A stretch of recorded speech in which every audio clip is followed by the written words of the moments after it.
रानी लागे महारानी लागे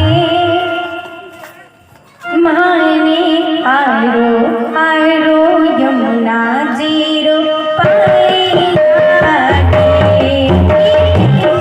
से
रोया उनकी बाधा दूर करती है राधा राधा राधा।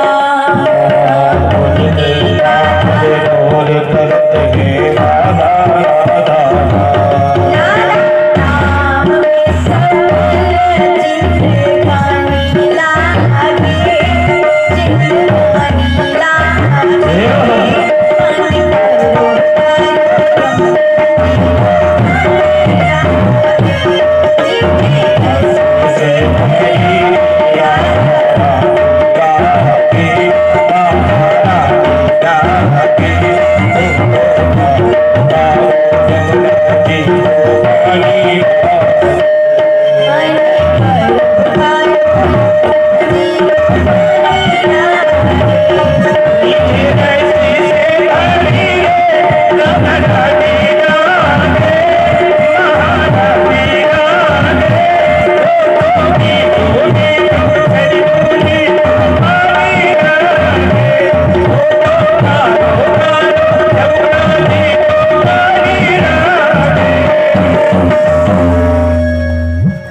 मीठे रस से भरियोनी राधा रानी लागे, महा रानी लागे।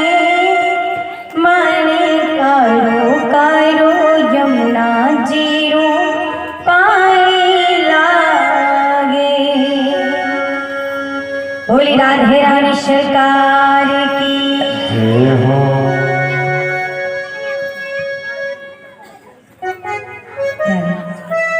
बहुत ही सुंदर। आप सभी ने कल भगवान के जन्मोत्सव में आनंद लिया, परंतु जो जन्म में मुख्य होता है वो तो हुआ नहीं। क्या होता है बोलो, क्या होता है?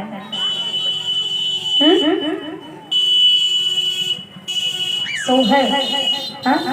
आप सबने इतनी हलचल मचा दी कि वो तो रह गया। तो आज होना चाहिए कि नहीं होना चाहिए? अच्छा, तो आइए हम सभी मिलकर प्रेम के साथ गाने का प्रयास करेंगे, क्योंकि हम बहुत कम ही मतलब करते हैं, इसीलिए। कहवा बाज कोई लरिया तो बाज कोई लरिया, तो कहाँ जे मोर बोले हो, हरि हो कहाँ जे बोले साहर सवार उठे सो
कोई लरिया, हाँ बोले कोई लरिया, तो मथुरा दे मोर बोले हो, हरि हो गोकुला में बोले सहर सवा माल, उठे सोहर हो, हरि हो गोकुला में बोले सहर सवा माल, उठे सोहर हो।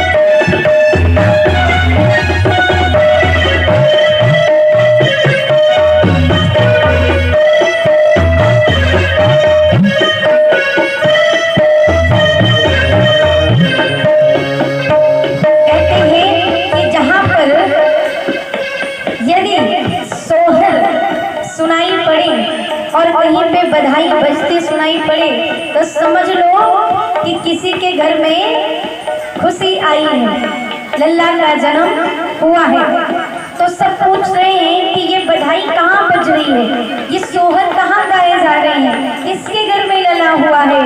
तो कहते हैं के ही गोदी जन्म में ललनावा, जन्म में ललनावा, तो कहीं खुशी मनावा हो, के ही गोदी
बहुत सुंदर।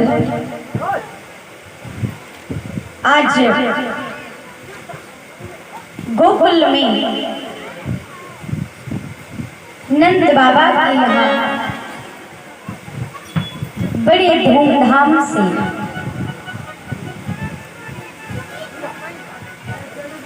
नंदोत्सव मनाया जा रहा है।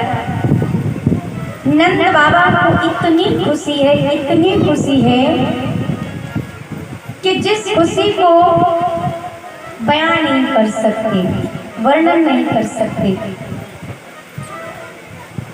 नंद बाबा बड़े प्रसन्न हैं। नंद बाबा कहते हैं इतनी उम्र में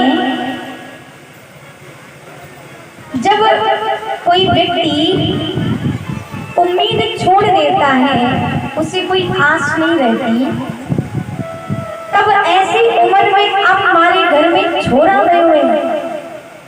इतनी प्रसन्नता है बाबा को कि आज पूरे ब्रज में जय जयकार हो रही है कि नंद के घर आनंद भयो, नंद घर आनंद भयो, जय कन्हैया लाल की। हाथी दीनो घोड़ा दीनो और दीनो पालकी। ब्रजवासियों को पता चला कि नंद बाबा के घर में लाला भयो है।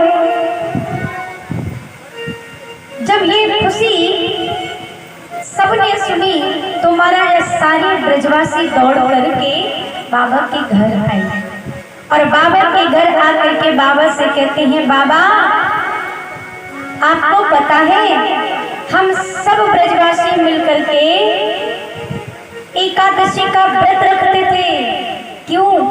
कि आपके घर में एक लल्ला हो जाए। इसलिए बाबा ये हम सबके व्रत का फल मिला है अब आपको। तो बाबा कहते हैं हाँ सही तो है, क्योंकि हम तो उम्मीद ही छोड़ चुके थे।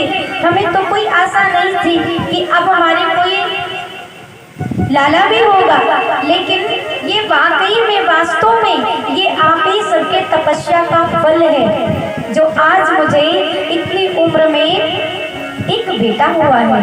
ये बेटा मेरा नहीं है, अकेले मेरा नहीं, ये तुम सबका लाला है, केवल मेरा नहीं है। हम तो केवल नाम के बाबा हैं, ये नाम का मेरा लाला है, लेकिन वास्तव में तो ये तुम्हारा सबका ही लाला है। आज नंद बाबा इतने प्रसन्न हैं कि बाबा को सब यमुना मैया के पास ले जाते हैं और यमुना महारानी में स्नान करवाते हैं और स्नान करवा करके बाबा को लाते हैं और कुछ आसन पर बिठाते हैं। कहते हैं बाबा आज तो बड़ा खुशी का दिन है, सारे ब्राह्मणों को बुलाया जाता है, सब ब्राह्मण आते हैं। और एक ब्राह्मण तो हमारा जितना गरीब था कि वो ब्राह्मण आया दौड़ते दौड़ते कहता है बाबा हमने तो साल भर की मैंने तो कोई एकादशी नहीं छोड़ी, मैं तो सारी एकादशी का मैंने व्रत रखा है कि बाबा आपके लाला हो जाए, मेरे ही तपस्या के द्वारा आपके घर में लाला हो।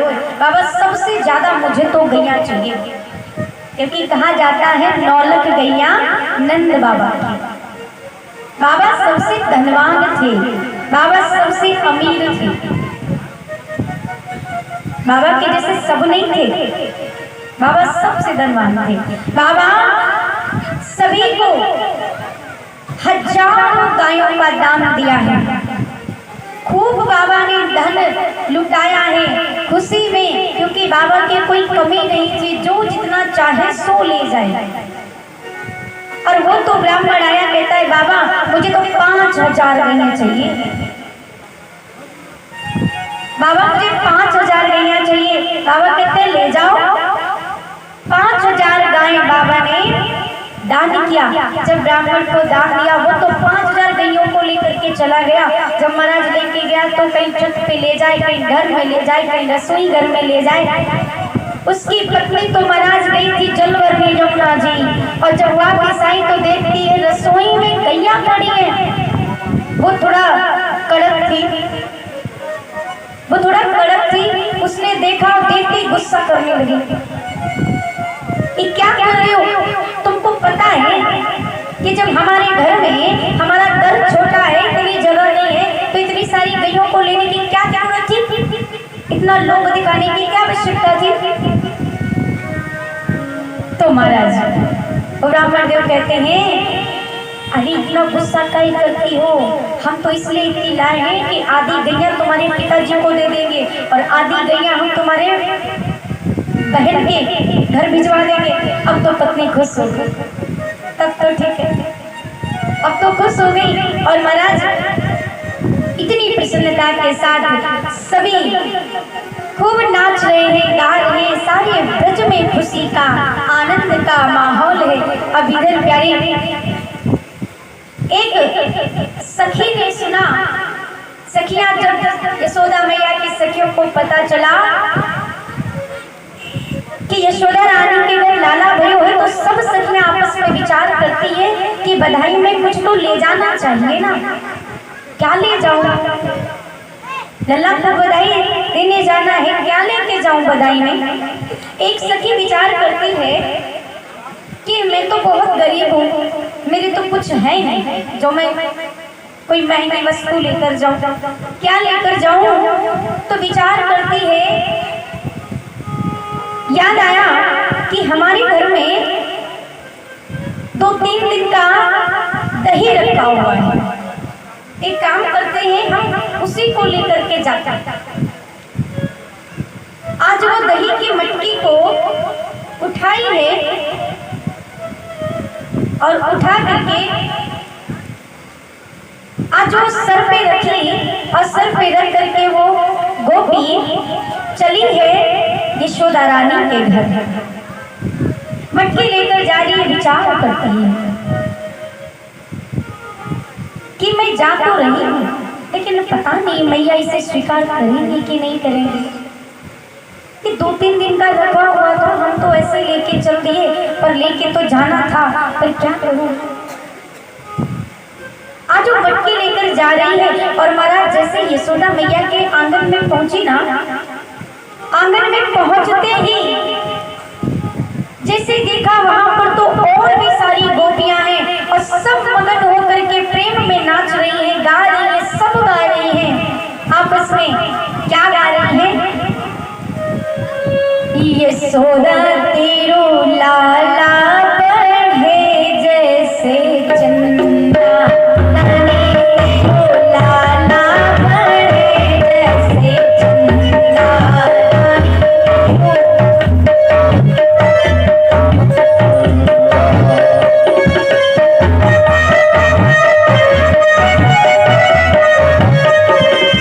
यशोदा तेरो लाला बढ़े जैसे चंदा।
तुम्हारो जुग जीवे लाल तुम्हारो जुग जीवे लाल तुम्हारो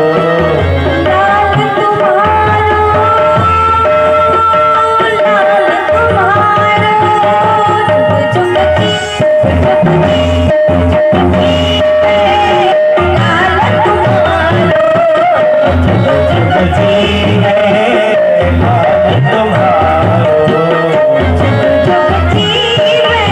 लाल तुम्हारो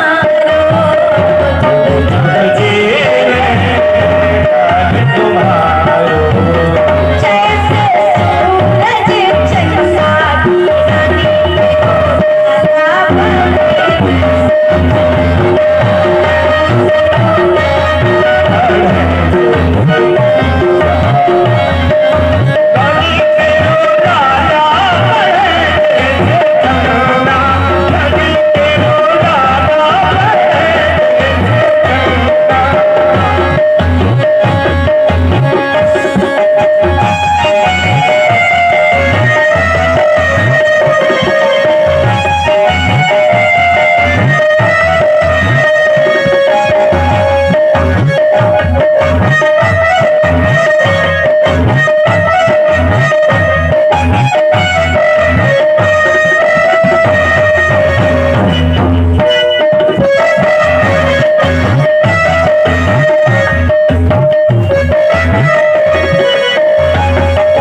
सूरज चंदा की रानी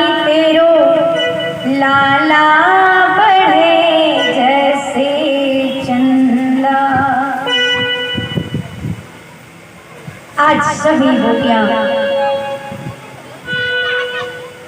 नृत्य कर रही हैं और एक एक गोपी लाला को बधाई दे रही है। बड़े मगन खुश होकर के आज वो गोपी जो अपने सर पे मटकी रख करके लाई थी कि मैं मैया को ये जाकर के भेंट स्वरूप दूंगी, आज वो महाराज अपनी मटकी भूल गई कि मैं ये देने के लिए लाई थी। आज उस मटकी को एक दूसरे की सखियों के ऊपर उड़ेल उड़ेल करके वो भी मगन होकर नाच रही। अब ठाकुर जी विचार करते हैं कि देखो तो सही, ये गोपी ये मांगन की ये दही की मटकी मेरे वास्ते लाई थी, मेरे खातिर लाई थी, और ये तो मुझे तो देना ही भूल गई। तो एक दूसरे के ऊपर उड़ेल उड़ेल करके डाल डाल करके मगन मस्त होकर के नाच रही हैं। आज ये विचार करके ठाकुर ठाकुर जी मन मन मुस्कुरा रहे हैं। कहते हैं देखो ये भाव है, क्योंकि भक्ति में महाराज, भक्ति में पैसे की, धन की जरूरत नहीं होती है। कहते हैं भगवान को भक्ति में धन नहीं चाहिए, भगवान को तो शुद्ध भाव चाहिए, प्रेम चाहिए आपका। सब गोपियां दौड़ती हुई प्रेम में आ रही हैं, जैसे कि मानो आज साक्षात नौधा भक्ति भगवान से मिलने आ रही है। इधर यशोदा मैया जो भी गोपी आती है उसको एक एक चांदी की थाली और एक एक साड़ी और थाली भर भर के मेवा दे रही है। भेंट स्वरूप मैया देती है, सब लेकर के जा रहे हैं अपने अपने घरों में। मैया कहती है कि इसको सदैव अपने घर में रखना, मेरी तरफ से लल्ला के जन्म का आशीर्वाद समझकर। सब गोपियां अपने अपने घर लेकर के जा रही हैं। महाराज एक बूढ़ी मैया, एक बूढ़ी गोपी गई थी और महाराज वो भी वापस आ रही है, तो रास्ते में एक गोपी मिल गई। कहती है अरे तुमको यशोदा रानी ने क्या दिया? तो वो कहती हैं कि मुझको तो चांदी की थाली दी है और साड़ी दी है। वो गोपी कहती है ओरे बस इतना दिया? अरे मुझे तो नौलखा हार दिया है। अच्छा, आज ना यशोदा मैया से तुम ना जो मांग लेती, आज वो यशोदा मैया तुम्हें दे देती। अच्छा, तो कहती जाओ, अगर तुम आज हीरो का हार जो मैया अपने गले में जो नौलखा हार पहने ना, अगर तुम वो मांग लोगी तो वो भी दे देंगे। आज वो गोपी वापस जाती है और जा करके मैया से कहती मैया आप अपनी ये चांदी की थाली रख लो और जो आप गले में अपना वो नौलखा हार पहने हो ना वो मुझे दे दो। मैया कहती है अच्छा ये कौन सी बड़ी बात है, अपने गले से निकाला और मैया ने वो भी दे दिया। कहती है ले जाओ। आगे बढ़ी, फिर एक मिल गई, कहती है ये मांगा, अरे और कुछ मांग लेती, हीरो का हार मांग लेती मैया तो वो भी दे देती। वो पुनः वापस आई और आकर के कहती मैया मुझे तो हीरो का हार चाहिए। अच्छा, मैया ने वो भी दे दिया और फिर चली है। एक तीसरी गोपी मिलती है, कहती है अरे डोकरी कैसे तू पगली है? अरे तुझे पता नहीं है कि जो यशोदा रानी के घर में लाला हुआ है ये कोई साधारण लाला नहीं है।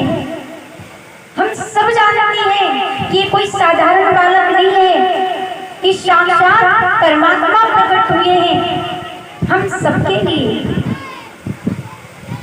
और यहाँ तक कि मैंने सुना है, कहते हैं कि यदि वो लाला जिसको प्यार कर लेना, जिसको प्रेम कर लेना, तो महाराज उसका तो जीवन ही कल्याणकारी हो जाता है, उसका तो जीवन ही सुखी हो जाता है, खुशियों से भर जाता है।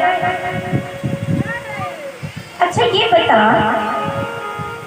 तू नौलखा हार लाई, सोना चांदी हीरा मोती सब लाई,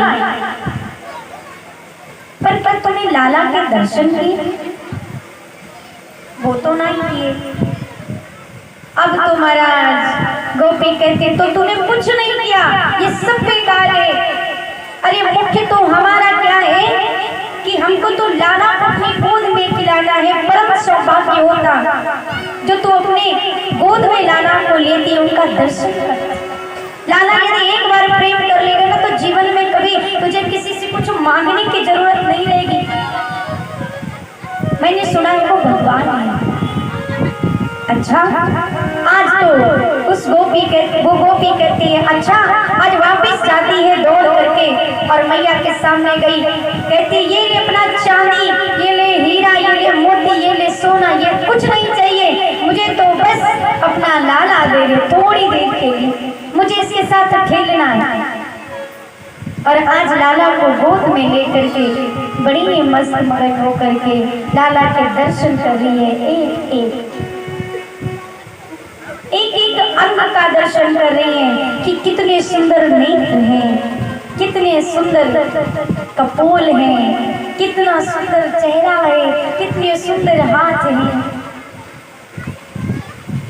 भगवान के दर्शन करती हैं, ठाकुर जी मन में विचार करते हैं कितनी भोली होती हैं, कितनी भोली। और महाराज इधर कुछ समय बीता है, गोकुल में तो चारों तरफ खुशियां ही खुशियां हैं। और ऐसे खुशी में महाराज पता ही नहीं चला कि कितने दिन बीत गए, कुछ मालूम नहीं है। सब बस रोजाना ब्रजवासी दौड़ दौड़ करके आते हैं यशोदा रानी के घर और सब कहते हैं कि बस मुझे लाला के साथ खेलना है। प्रतिदिन दर्शन करते हैं।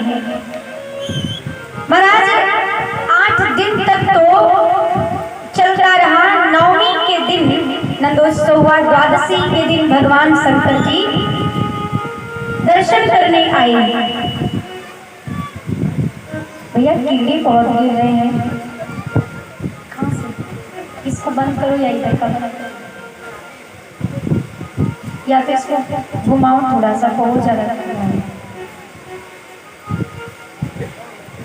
तो कहते हैं कि भगवान भोलेनाथ ने सुना कि परमात्मा श्री हरि श्री नारायण का अवतार हो चुका है गोकुल में। आज बाबा कहते कि हम भी जाएंगे दर्शन करने के लिए। देखो, चाहे अयोध्या में त्रेता युग में भगवान श्री राम का अवतार हो, तब भी भोले बाबा आए हैं। और चाहे इधर द्वापर युग में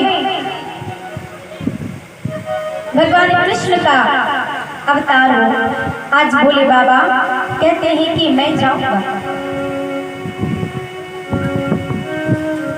यहाँ पर भोले बाबा द्वादशी के दिन आए हैं और महाराज कहते हैं मैया के दरवाजे आकर के जोर की आवाज लगाई, अलाख निरंजन। मैया तो अंदर थी, बोले बाबा ने ऐसी पुकार की जैसे बड़े बड़े योगी महात्मा प्राणायाम प्रत्याहार करते हैं। ऐसे बोले बाबा ने आवाज लगाई और यशोदा माता ने सुना कि आंगन में कोई साधु आया है। दासी से कहा, ये फल ले जाओ, साधु महाराज को दे दो। आज दासी अंदर से फल लेकर के आती है और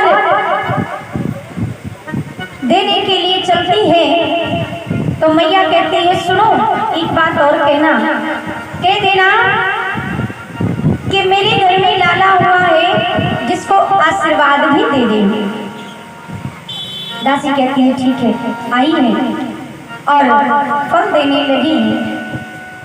कहती बाबा ये फल ले लो, मैया ने भेजा है और कहा है कि मेरे लाला को आशीर्वाद दे दो कि मेरा लाला हमेशा खुश रहे, हमेशा सुखी रहे। शिवजी बाबा आंगन में खड़े हैं और जैसे ही वो दासी आई है कहती बाबा फल ले लो। बाबा कहते हैं कि मैं ये फल लेने नहीं आया, मुझे ये कुछ भी नहीं चाहिए। तो क्या चाहिए? मैंने सुना है कि आपके घर में लाला गया है, इसीलिए मैं उसके दर्शन करने आया हूँ। मुझे ये सब नहीं चाहिए, मैं इसका भूखा नहीं, मुझे तो बस दर्शन की भूख है, दर्शन चाहिए।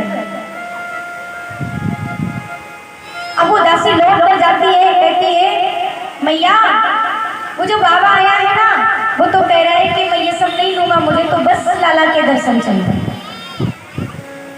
मैया कहती है अच्छा। अब वो तो यशोदा मैया कमरे में खड़ी खिड़की से देख रही अब देख रही है तो देखने में तो ऐसा लगता है जैसे साक्षात महादेव हैं। पर कहते हैं कि जो जीव होता है ना वो भगवान को इतनी जल्दी पहचान नहीं पाता है।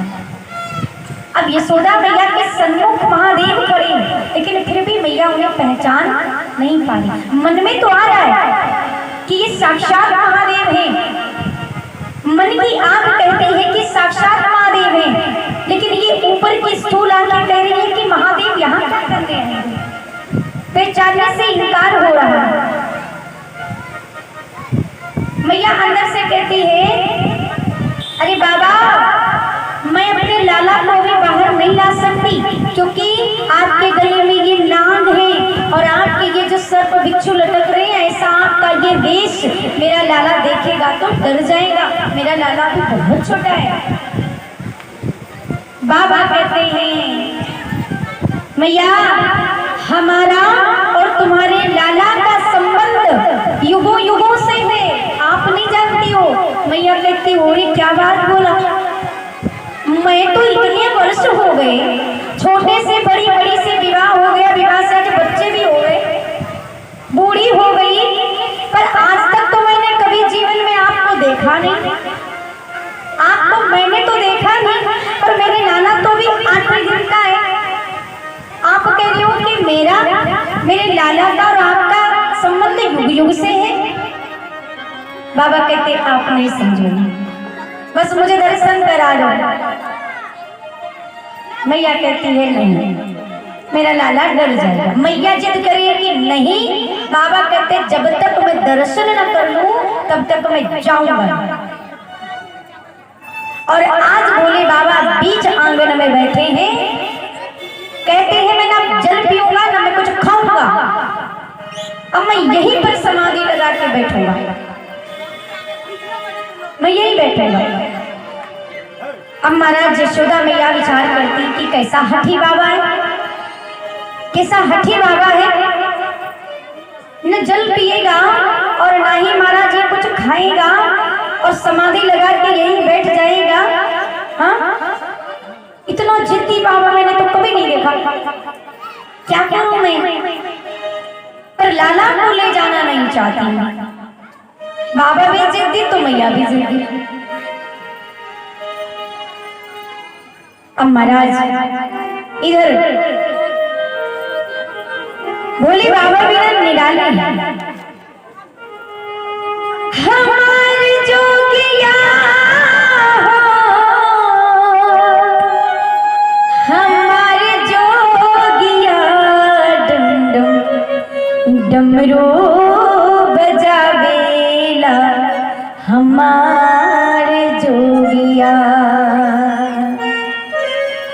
हमारे जोगिया हमारे जोगिया डम डम डमरू बजावेला हमारे जोगिया। ऐसे महादेव भोले हैं। आज तो कहते मैया मैं सत्य कहता हूँ, मान लो मेरी बात, मुझे दर्शन करा दो। बाबा बैठने वाले हैं कि इधर ठाकुर जी मन में विचार करते हैं कि मैया मेरी इतनी जिद्दी है ना, ये हमको लेके नहीं जाएगी, और हम भी बाबा का वो स्वरूप देखना चाहते हैं कि बाबा हमसे मिलने किस रूप में आए हैं। तो महाराज इधर ठाकुर जी रोना शुरू करते हैं, और जैसे रोना शुरू करते रोते जा रहे हैं, रोते जा रहे हैं, रोते जा रहे हैं, बस रोते जा रहे हैं। इतना रोते कि महाराज ये बात सारी ब्रज में फैल गई, सारी ब्रज में फैल गई, और सारी ब्रज की गोपियां आज दौड़ दौड़ कर आने लगी कि जो लाला इतने दिन हो गए नहीं रोया, आज अचानक क्यों रो रहा है, क्यों रो रहा है। कोई तो गोपी आकर के देखती है आंगन में कौन बैठा है, आंगन में बाबा बैठा है, और वो आधी आंखें बंद है, आधी आंखें खुली है, और वो कुछ होठ हिला रहा है। तो एक सखी जाती है, कहती है मैया मैया मुझे तो लग रहा है कि ये बाबा को जंतर मंतर कर रहा है। क्यों? अरे मैंने देखा है वो होठ ही जा रहा है। अच्छा, तो महाराज कहते अब क्या किया जाए? तो यशोदा मैया कहती है कि मुझे लगता है कि कहीं इसको नजर तो नहीं लग गई, जो एकदम से रोना शुरू हो गया इसका। तो कहती है चलो अच्छा ठीक है, जो हमारे पंडित जी हैं सांडिल्य ऋषि, उनको बुलाया और कहते हैं महाराज मेरे लाला की नजर उतारो, मेरा लल्ला बहुत रो रहा है, पता नहीं इसको क्या हो गया है, एकदम से ये अचानक से रोना शुरू कर दिया है, चुप ही नहीं हो रहा।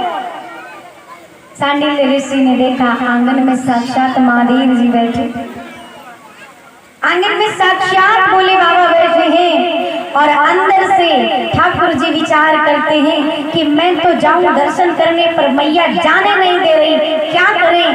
कारण समझ गए बाबा। अब तो सांडिल्य ऋषि कहते हैं आप चिंता ना करो, ये जो बाहर बाबा बैठा है ना ये बहुत अच्छी नजर उतारता है, एक काम करो चलो इनको दूर से दर्शन करा दो और ये नजर उतार देंगे लाला की। अच्छा, आज तो यशोदा मैया दहलीज के पास आई हैं और दहलीज के पास आकर के खड़ी हैं। कहती है मैं और आगे नहीं आऊंगी, देखना तो यहीं से देख लो। सांडिल्य ऋषि कहते हैं अरे थोड़ा सा और जाओ ना पास में। आज तो भोले बाबा स्वयं उठ करके आए पास में और कहते हैं कि मैं तो हाथ भी बड़ा अच्छा देखता हूँ, लेकिन आप तो मैया इतनी दूर लेकर के खड़ी हो, मैं इतनी दूर से लाला के हाथ कैसे देखूंगा? मैं तो हाथ की रेखाएं भी बड़ी अच्छी देखता हूँ, सब बता देता हूँ।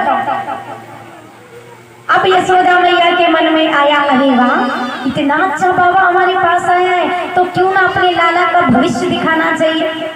हमारी माताओं बहनों को कुछ होता भी इतना लालच है, वैसे भले ना हो लेकिन जैसे कोई कह दे कि हम हाथ बहुत अच्छा देख लेते हैं, हमारी माताएं बहनें ना चुपके से चोरी से चली जाएंगी और जा करके सब पूछ लेंगी कि ऐसा ऐसा हो रहा है, बताओ क्या करना चाहिए क्या नहीं। इतनी देर से मैया नहीं जा रही थी, लेकिन जैसे ही कहा कि मैं हाथ देखता हूँ मैया दौड़ कर चली गई, लाला को गोद में दे दिया। अच्छा देखकर बताओ मेरे लाला का कैसा भविष्य है? बोले बाबा कहते हैं इनका विवाह होगा 16,108 रानियों से। इतनी रानियां होंगी इनके? मैया कहते यहाँ ये क्या बताया 16,108? अच्छा ये बताओ कोई ऐसी तो नहीं होगी जो हमारे लाला को परेशान करे? तो बाबा कहते ना ना ऐसी नहीं होगी, आपका लाला बहुत प्रतापी बहुत बलशाली बहुत बड़ा ये राजा बनेगा, इसके आगे तो जितनी भी प्रजा होगी रानी क्या सारी प्रजा इनके आगे हाथ जोड़कर खड़ी रहेगी, सब आपके लाला का पूजा करेंगे पूजा। अच्छा ये सब कुछ सुख देगा, ये तो सिर्फ सबका कल्याण करने के लिए आया है, सबको सुख देने के लिए आया है। जब यशोदा माँ ने ऐसा सुना तो कहती अच्छा तो ठीक है। और आज बाबा ने बड़े प्रेम से दर्शन किए हैं और फिर बाबा चले जाते हैं दर्शन करके। और जब दर्शन करके चले गए तो महाराज इधर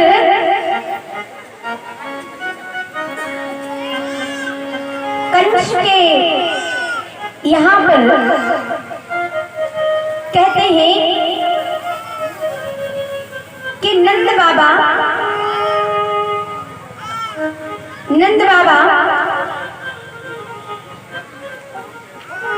विचार करते हैं कि बहुत समय हो गया है, बहुत समय हो गया है, मैंने अभी राजा को कर नहीं दिया है तो मुझे जाना चाहिए।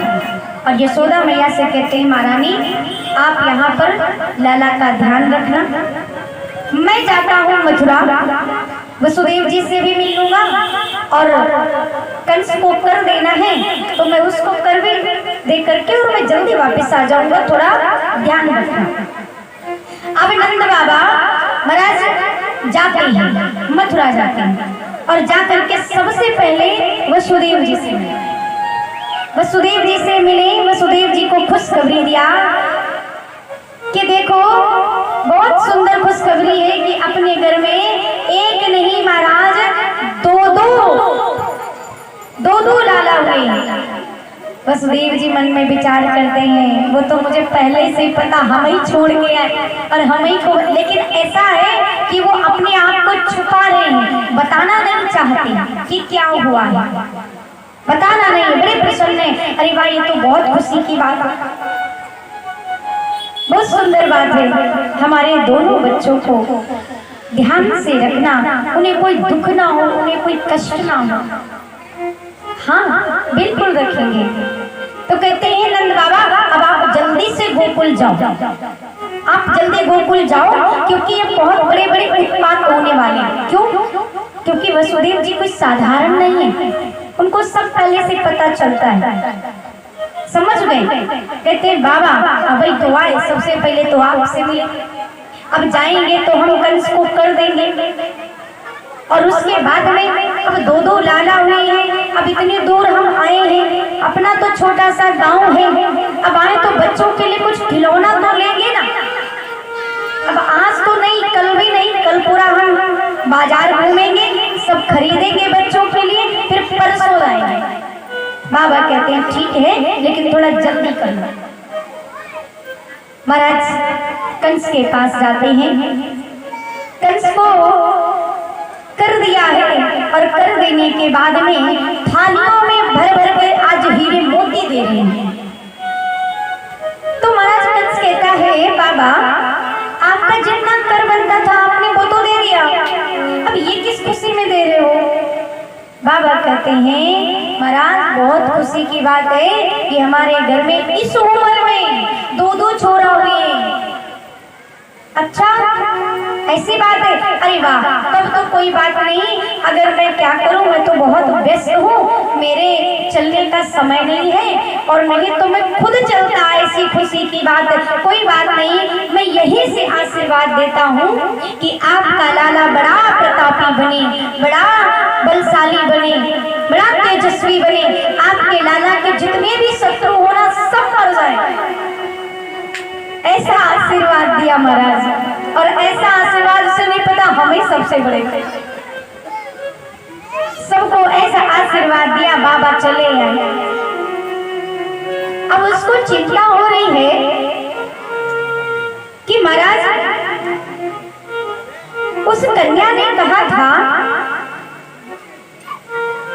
कि तेरा काल सुरक्षित है, वो अपने स्थान पर पहुंच चुका है। तो कहीं मन में विचार आता है, शंका होती है कि कहीं ऐसा नहीं है वहां गोकुल में तो ना हो। अब महाराज उसके महल में एक पूतना नाम की राक्षसी थी।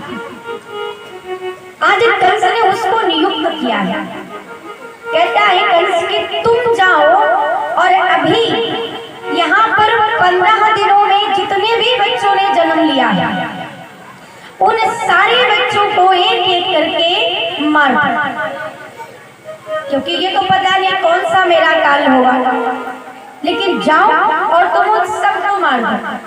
आज महाराज पूतना ऐसा रूप रख करके ऐसी सुंदर बन करके गई है कि जितने भी आसपास के नगरों में बच्चों ने जन्म लिया, जितनों का जन्म हुआ है, आज वो एक एक करके सारे बच्चों को मारती हुई जा रही है, सारे बच्चों को मारती हुई जा रही है।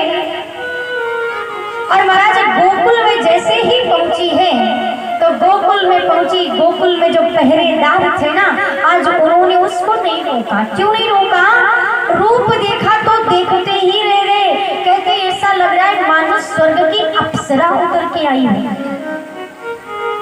ऐसी सुंदरता तो मैंने आज तक नहीं देखी, इतनी सुंदर है, उसकी सुंदरता में खो गए। और ऐसा कि वो आज पूतना सीधे गोकुल में प्रवेश हो गई और चलते चली जा रही है, एक एक करके बच्चों को मार के सबको वध करती चली जा रही है। ठाकुर जी मन में विचार करते हैं कि ये सारे निर्दोष बालकों को मारती हुई जा रही है, आई तो मेरे लिए है, मुझे मारने, लेकिन ये मेरे कारण अन्य बच्चों की हत्या कर रही है। और जो अगर ये सारे बच्चों को ऐसे मार देगी तो मैं खेलूंगा किनके साथ? ठाकुर जी योग माया को आदेश देते हैं कि जाओ और पूतना के मस्तक पर बैठ जाओ और इसको मेरी ओर लेकर आओ। महाराज योग माया जाती है और जाकर पूतना के मस्तक पर बैठ जाती है। आज पूतना सीधे नंद बाबा के घर की ओर आ रही है। अब वो खिड़की से देख रही है चुपचाप कि मैया यशोदा लाला को पालने में झुला रही है, पालने में झुला रही है।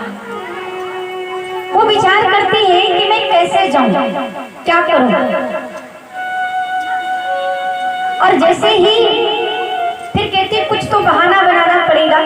अंदर जाती है और जाकर के मैया से कहती है, मैया मैं आपके गांव में सबसे लास्ट जो गांव के बाहर घर है ना, मैं वहां से आई हूँ। आप मुझे जानती हो लेकिन कभी मिले नहीं, नाम सुना होगा, और हम आए हैं इसीलिए आपके लाला के खुशखबरी में बधाई देने के लिए। तो मैया कहती है, अरे तो अपनी गांव की है, कौन सी बाहर की है, कोई चिंता की बात नहीं। गोदी में लाला को दे दिया और मैया अपने घर के कामों में व्यस्त हो गई। अब वो विचार करती थी कि मैया यहाँ से थोड़ा हटे तो मैं कुछ करूं। अपने स्तनों में विष लगा करके आई है, मैया के सामने यदि मैं पिलाऊंगी तो मैया को शक हो जाएगा। और जैसे ही मैया घर के कामों में व्यस्त हो गई, चुपके से पूतना लाला को लेकर के ब्रज के बाहर चली गई। जैसे ही नगर के बाहर चली गई, देखा तो सबने, सब ब्रजवासियों ने देखा, लेकिन कोई कुछ कहता नहीं। क्यों? कहते नंद बाबा सबसे अमीर हैं और उनके कब कहाँ कौन मित्र बन जाए कोई अता पता नहीं। भाई यशोदा मैया भी, अब यशोदा मैया की कौन सखी कब बन जाए क्या पता। तो कोई किसी को कोई टोक तो सकता नहीं है कि तुम कहाँ लेकर जा रहे हो, किसी की हिम्मत नहीं है, कोई नहीं कहता। आज वो पूतना छोटे से लाला को लेकर नगर के बाहर जाता है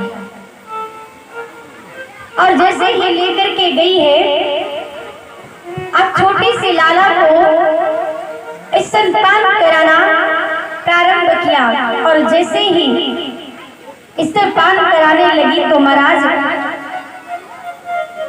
कन्हैया मन में विचार करते हैं, ठाकुर जी के मन में विचार आता है कि ये देखो पूतना राक्षसी है, लेकिन ये रूप बदल करके मेरे पास आई है। अगर ये अपने असली रूप में आती तो क्या मैं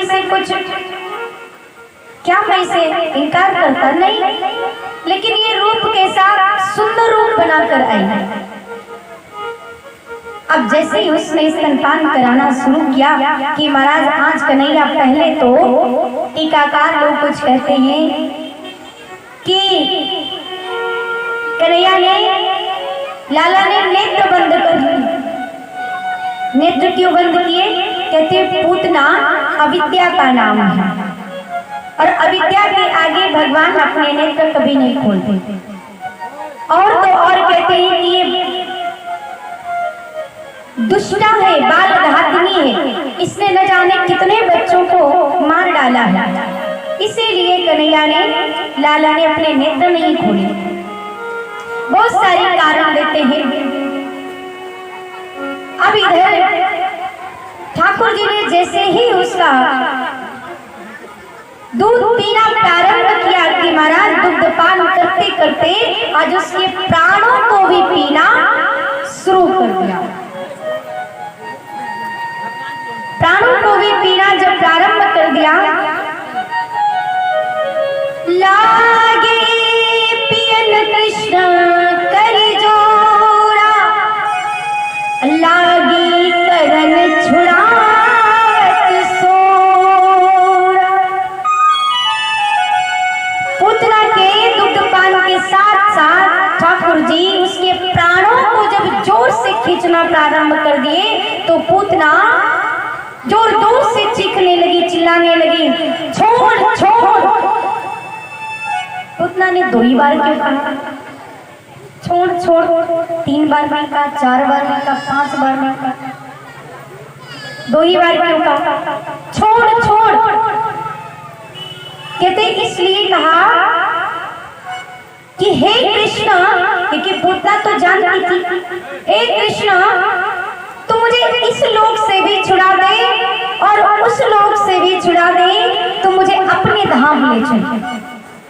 इसीलिए 2 बार कहा छोड़ छोड़। कहते जब जीव आता है ना, तो जीव पाप और पुण्य दोनों लेकर आता है। पाप और पुण्य दोनों लेकर के साथ में आता है। इसीलिए पूतना कहती है कि अब मुझे पाप और पुण्य के चक्कर से निकाल दो, मुझे पाप और पुण्य के चक्कर से निकाल दो। इसीलिए मुझे इस लोक से भी मुक्त कर दो और परलोक से भी मुक्त कर दो। उसके घनघोर पुकार से पृथ्वी डगमगाने लगी, चारों तरफ कहते हैं इस तरीके से बादल भी घनघोर वर्षा करने लगे, लगा कि जैसे भूकंप आ गया हो, और हाथ पर पटक पटक कर रोने लगी, पसीने से लथपथ हो गई, उसके प्राण पखेरु निकल गए। और महाराज ठाकुर जी मन में विचार करते हैं, अरे पूतना, पहली बात तो मैं किसी को पकड़ता नहीं, और पकड़ता हूं तो फिर अपने जैसा बनाए बिना छोड़ता नहीं। आज पूतना का उद्धार कर दिया, और पूतना का उद्धार करने के बाद अब कहते कि पूतना का शरीर जब गिरा ना, तो कहते 6 कोस के विशाल विशाल पर्वत, वृक्ष, पेड़ पौधे, जंगल सब गिर करके उसके नीचे चकनाचूर हो गए। इतना विशाल उसका शरीर था। ऐसी घनघोर आवाज जब सुनाई पड़ी तो सारे ब्रजवासी चौंक उठे, अरे ऐसी आवाज ये कहां से आ रही है? यशोदा मैया दौड़ कर आई और देखती, कहती अरे मेरा लाला कहाँ गया, और वो जो आई थी वो कहाँ चली गई? यशोदा मैया सबसे पूछने लगी मेरे लाला को किसने देखा, कोई लेकर गया है क्या? तो किसी ने कहा कि आपके लाला को एक बड़ी सुंदर सी एक गोपी के रूप में आई थी, वो लेकर के जंगल की ओर मैंने जाते देखा है उसको। अच्छा, तो सब के सब दौड़कर जंगल की ओर गए, तो महाराज वहां क्या देखते हैं कि एक राक्षसी इतना विशाल का शरीर पड़ा हुआ है, और उसके ऊपर छोटे से लाला खेल रहे हैं। अब आज यशोदा मैया जब लाला को खेलते हुए सीने पर देखा तो बड़ी प्रसन्नता से देख रही है, बड़ी प्रसन्नता से देख रही है मैया। ये भूल गई कि मुझे उठाना है, बड़ी प्रसन्नता से देखती है। ठाकुर जी मन में विचार करते हैं कि मैया के ऊपर कहीं मेरे ऐश्वर्य का प्रभाव न पड़ जाए, तो मैया कहीं मेरे ऊपर आकर्षित न हो जाए, इसीलिए कन्हैया रोना प्रारंभ कर देते हैं। और जैसे ही रोना सुना मैया का, वो तुरंत ध्यान हटा और मैया दौड़ करके उठा कर लाला को हृदय से लगाया। हाय मेरे लाला को, आज मेरा लाला बच गया, पता नहीं कौन था। इधर महाराज कहते हैं सारे ब्रजवासियों ने पूतना के शरीर को टुकड़ों में काट काट करके उसको जला दिया। मैया लेकर आती है, उन्हें स्नान कराया जाता है, सारे ब्राह्मणों को बुलाया जाता है, और मंत्रों के द्वारा उनको बड़े सुंदर से अच्छे से उनको कहते हैं कि मेरे लाला की रक्षा हो, इस तरीके से बातें कर दो, मेरे लाला के ऊपर कोई नई मुसीबत ना आए।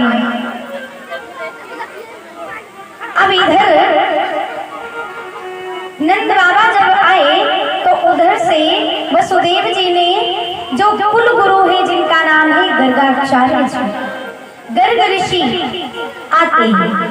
अब दोनों बालकों का नामकरण करना है, तो नामकरण करने के लिए गर्गाचार्य जी कहते हैं कि मैं नामकरण करूंगा लेकिन कल, अभी नहीं। क्यों? कहते हैं अभी तो संध्या हो गई, रात्रि हो गई, और मैं कल करूंगा लेकिन घर में नहीं करूंगा। मैं जो है नामकरण गौशाला में करूंगा। गौशाला में क्यों करूंगा? कहते हैं घर में नामकरण करने के लिए एक एक देवी देवताओं को आवाहन करना पड़ता है, बुलाना पड़ता है, लेकिन गौशाला में एक एक गाय के अंदर कहते 33 कोटि देवी देवताओं का वास होता है। इसलिए वहां पर कोई भी देवी देवता को बुलाने की आवश्यकता है। गाय में तो साक्षात 33 कोटि देवी देवताओं का वास है। इसीलिए मैं जहां पर सारे देवी देवताओं का लाला को आशीर्वाद मिल जाएगा, गौशाला में। ठीक है। दूसरा दिन होता है और लाला का नामकरण होता है। तो महाराज इधर नामकरण करते हैं। बाबा पूछते हैं कि मेरे लाला का नाम क्या होगा? गर्गाचार्य जी कहते हैं इनके नाम अनेक अनुपा, मैं नृप कहूँ सुमति अनुरूपा। इनके नाम अनेक अनुपा और मैं नृप कहूँ सुमति अनुरूपा। मेरी इतनी बुद्धि है, जहाँ तक मेरी समझ है मैं उतना कहूँगा। तब कहते हैं गर्गाचार्य जी ने ध्यान में देखकर उनके पुत्रों के नाम बतलाए हैं। गर्गाचार्य जी ने कहा नंदराय जी, बड़े पुत्र का नाम, प्रथम पुत्र शंकर बलभद्र रामा, कहे तीन अग्रज के नाम। बड़े पुत्र का नाम शंकरसर, बलभद्र और राम, कहे तीन अग्रज के नामा, तीन नाम।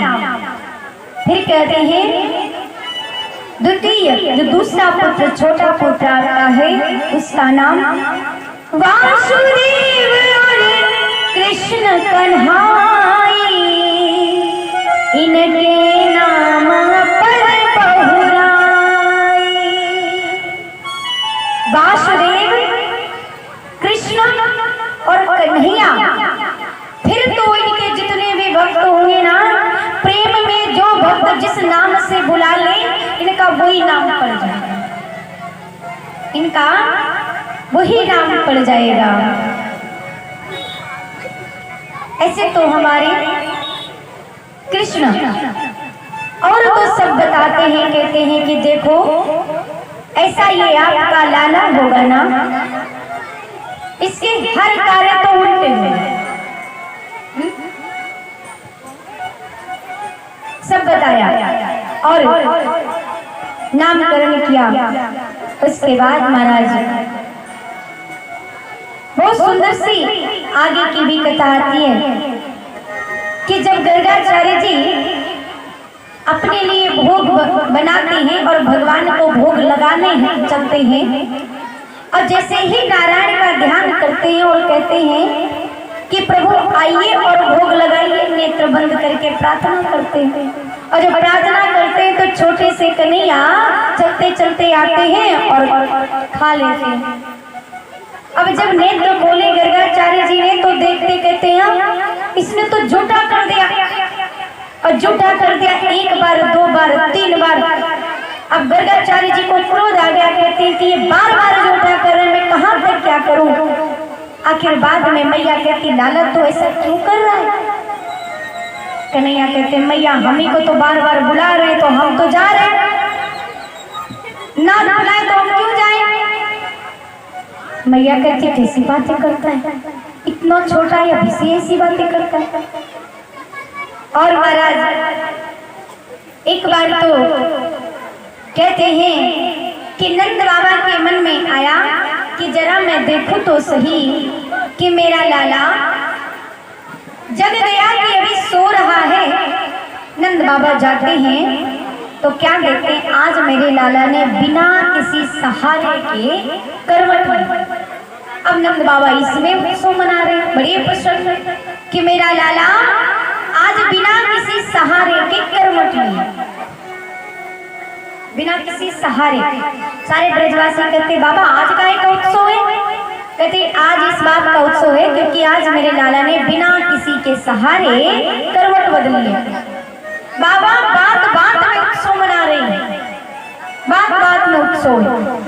अब महाराज इधर कन्हैया सो रहे थे, मैया विचार करती कि लाला सो रहा है तो एक काम करते हैं कि लाला को पालने में सुला करके और पालने को एक बड़ी सी छकड़ी गाड़ी है उसके नीचे रख दिया, छकड़े के नीचे पालने को रख दिया।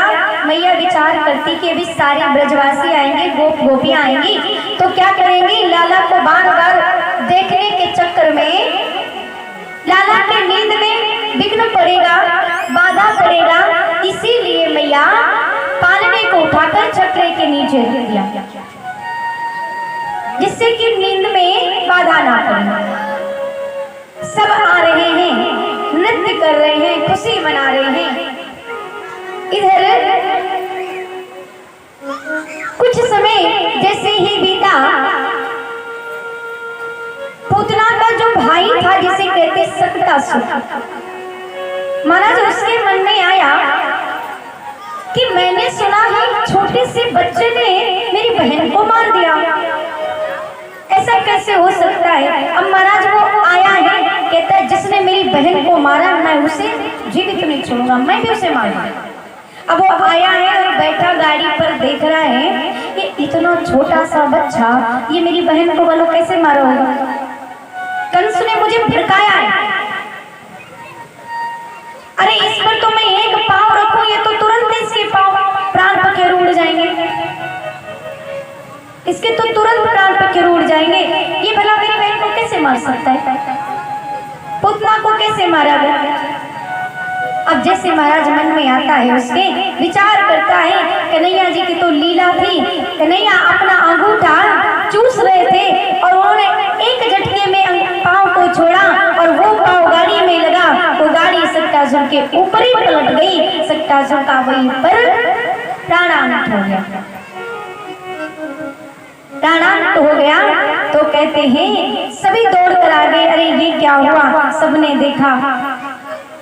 अब जितने ग्वाल वाल थे छोटे छोटे बच्चे वो सब कहते हैं अरे मैया मैंने देखा कि कन्हैया का हाथ ना पाँव ना इतना लंबा हो गया कि कन्हैया ने खुद मारा, मैंने देखा। मैया कहती किसी बातें करता है, अरे किसी से कह दोगे ये बात कहीं पहुंचेगी ना तो क्या होगा पता है।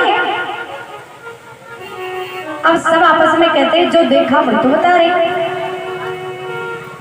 महाराज हमें कृष्ण की कथाओं से ये एक सीख मिलती है कि छोटे से कृष्ण कितनी बड़ी भी बाधा क्यों ना आ जाए, कितनी बड़ी भी मुसीबत क्यों ना आ जाए, लेकिन वो हर एक मुसीबत को, हर एक बाधा को हंसते हंसते खेल खेल में पार कर देते हैं।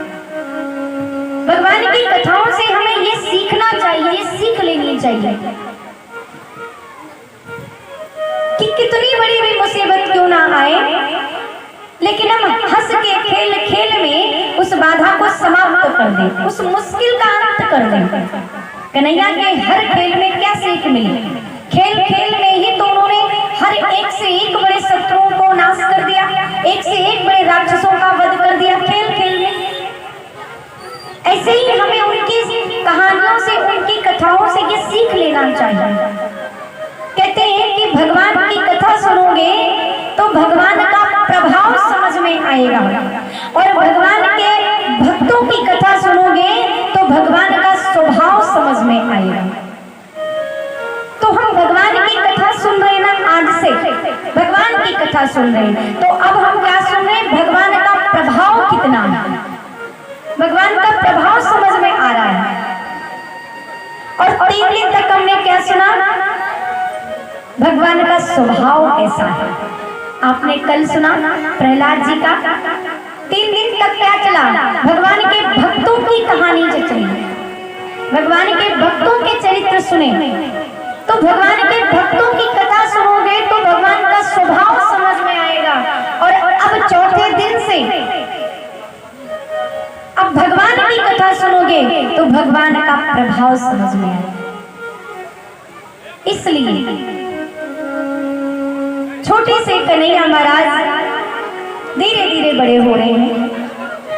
एक दिन मैया यशोदा संध्या के समय पर बैठी हुई अपनी सखियों से कुछ वार्तालाप कर रही थी, कुछ चर्चा कर रही थी, आपस में कुछ चर्चा कर रही थी। कन्हैया आज चलने लगे हैं घुटनों के बल, और चलते चलते महाराज मैया के पास आए और मैया ने देखा। मैया कहती, लाला तू भी सोया नहीं, तू भी सोया नहीं। कन्हैया कहते, मैया माने तो नींद ना आवे। अच्छा माने को नींद ना आवे, अच्छा तो फिर ठीक है, आजा मेरी गोदी में, मैं तुझे सुला देती हूँ। और आज मैया ने कन्हैया को अपनी गोद में बिठाया है और गोद में बिठा करके मैया सुलाने का प्रयास कर रही है। लेकिन कन्हैया क्या करते हैं, कन्हैया की नजर पड़ गई आकाश गगन मंडल में चंद्रमा पर, और जैसे चंद्रमा पर नजर पड़ी कि महाराज चंद्रमा पर नजर पड़ी तो कन्हैया कहते हैं, मैया वो क्या है। मैया कहती, कन्हैया ये चंदा मामा है, चंदा मामा। हाँ, तो कन्हैया कहते, मैया हमारे को चंदा मामा चाहिए। कन्हैया कहते, मैया मुझे चंदा मामा चाहिए।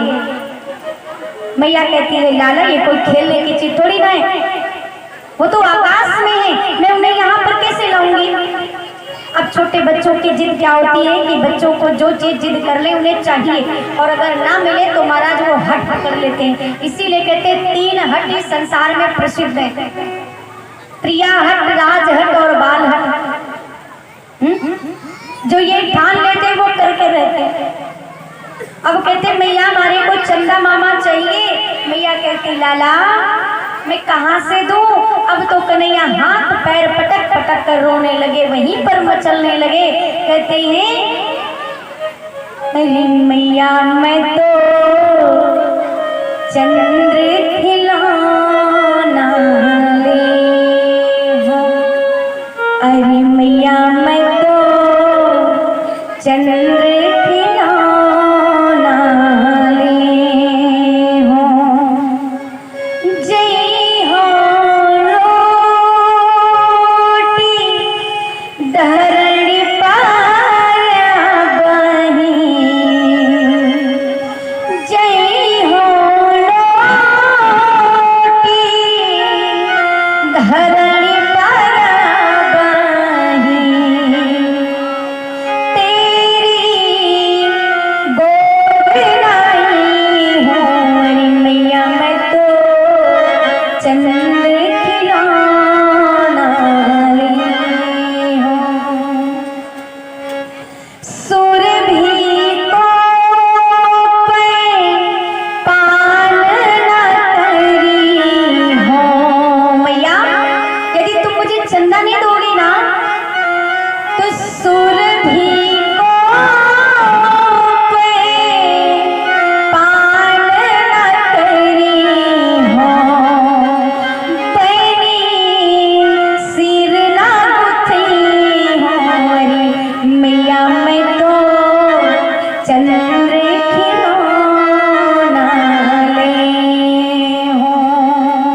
लाला ठीक है, तू बाबा का पुत्र है ना, तो बाबा का बेटा है ना, तो ठीक है, तू बाबा का रहे, लेकिन सुन, आगे आओ बात सुनी मोरी, आगे आओ बात सुनी मोरी, बलदेव ही नाज नहीं होरी, मैया मैं तो चंद्री खिलौना ली हूँ। मैया कहती है ठीक है, तू मेरा नहीं है तो ना सही, लेकिन ये बात तू मुझसे कह रहा है तो मेरे ही तक रखना, बलदाऊ को ना पता चले। अगर तेरे बलदाऊ भैया को पता चल गया ना तो तेरी हंसी हो जाएगी। इसलिए हरि समझावत कहत यशोमती, हरि समझावत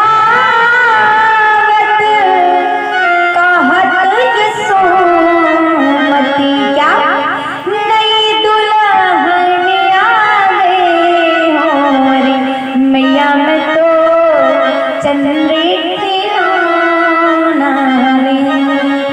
मैया कहती कैसे मान जाए, मैया कहती मैं तुझे नई दुल्हनिया दूंगी, समझा रही है, परंतु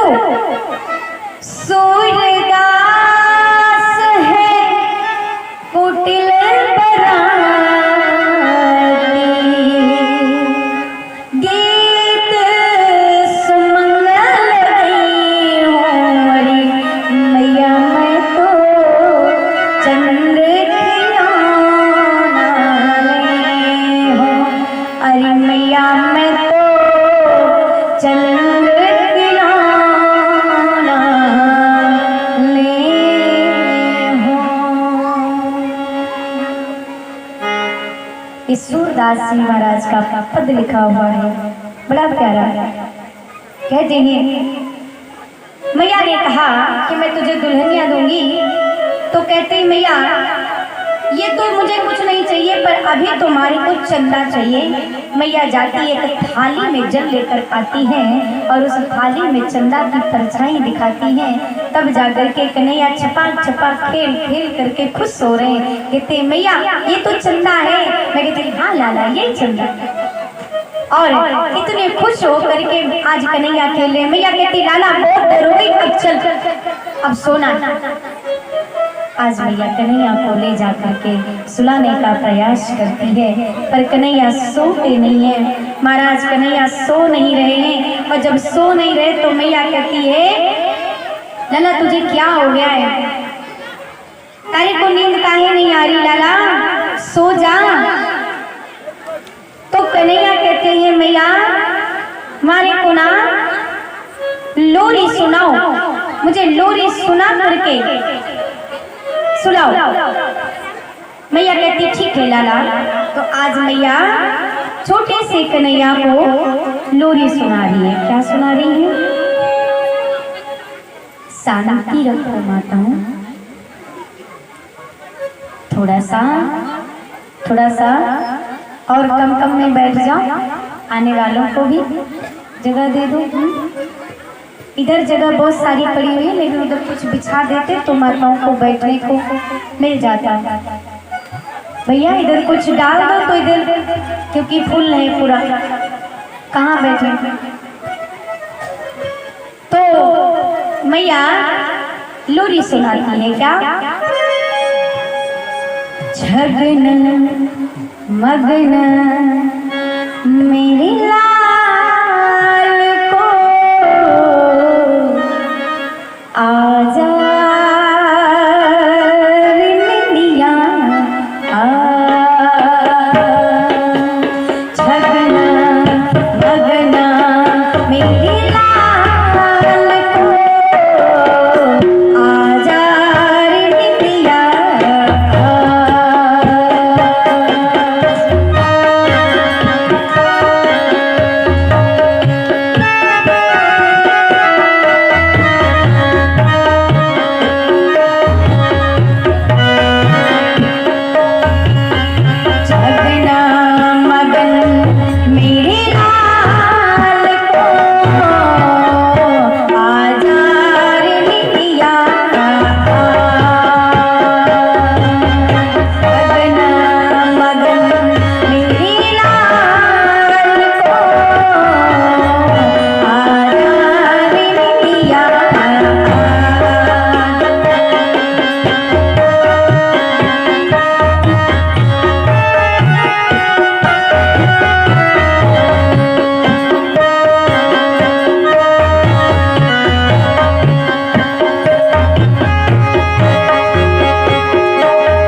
चंचल सो घनश्याम के नैनन बीच समा छगना मगन मेरे लाल को आजा रे मेरिया आ।